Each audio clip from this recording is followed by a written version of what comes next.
हरियाणा में 12 मार्च को बड़ा उलटफेर हुआ।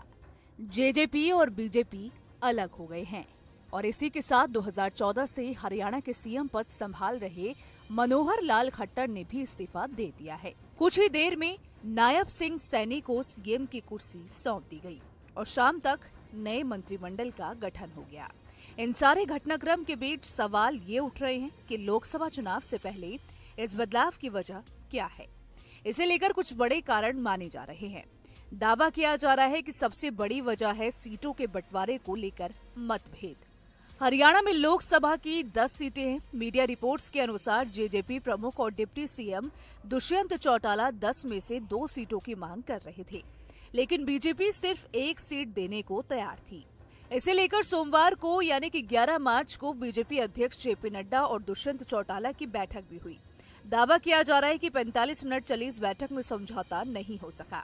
जेजेपी भिवानी, महेंद्रगढ़ और हिसार लोकसभा सीटों की मांग कर रही थी, लेकिन बीजेपी तैयार नहीं थी। हालांकि दोनों पार्टियों में पिछले साल से ही मनमुटाव चल रहा था। जून 2023 में दुष्यंत चौटाला ने कहा था कि वो उचाना कला से चुनाव लड़ेंगे, लेकिन हरियाणा बीजेपी अपने पूर्व केंद्रीय मंत्री बीरेंद्र सिंह की पत्नी प्रेमलता को यहां से विधायक बनाना चाहती थी। इन सब वजहों ने दोनों पार्टियों के बीच दूरी बढ़ा दी। इसके अलावा सियासी गेम को समझे तो बीजेपी कई सालों से हरियाणा में एंटी जाट वोटों की रणनीति पर काम कर रही है। हरियाणा की राजनीति में जाटों का वर्चस्व रहा है। जब से हरियाणा में बीजेपी की सरकार बनी है, तब से सीएम मनोहर लाल खट्टर ही रहे हैं। खट्टर पंजाबी समुदाय से आते हैं। जाटों को ये बात खटकती रही है। साल 2016 में जाट आरक्षण आंदोलन इसका ही परिणाम रहा। इस आंदोलन में पंजाबियों को जान माल का बहुत नुकसान हुआ। अब नायब सैनी को मुख्यमंत्री बनाकर बीजेपी ने राज्य में पंजाबियों और बैकवर्ड वोट बैंक बनाना चाहती है। अब इसका दूसरा लाभ उत्तर प्रदेश के चुनाव में भी लिया जाएगा।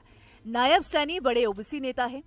हरियाणा में जातिगत जनगणना तो नहीं हुई, लेकिन पिछले साल परिवार पहचान पत्र स्कीम के तहत सामान्य एससी, बीसी और बैकवर्ड क्लास के परिवारों के कुछ आंकड़े सामने आए हैं।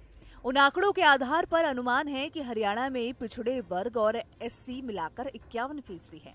हरियाणा में कुछ समय से ओबीसी समाज के संगठनों के पदाधिकारियों की ये मांग है कि समुदाय के लोगों को हरियाणा की 90 विधानसभा सीटों में से कम 25 सीटें मिले। रोहतक में हुई एक रैली में कहा गया कि हरियाणा में ओबीसी समुदाय के काफी वोट बैंक होने के बावजूद समाज के लोगों को उस लिहाज से टिकट नहीं दी जाती और अब की बार लोकसभा की 10 में से 3 और विधानसभा की 90 में से कम 25 सीट ओबीसी समुदाय के लोगों को दी जाए, ताकि उनको उनका हक मिल सके।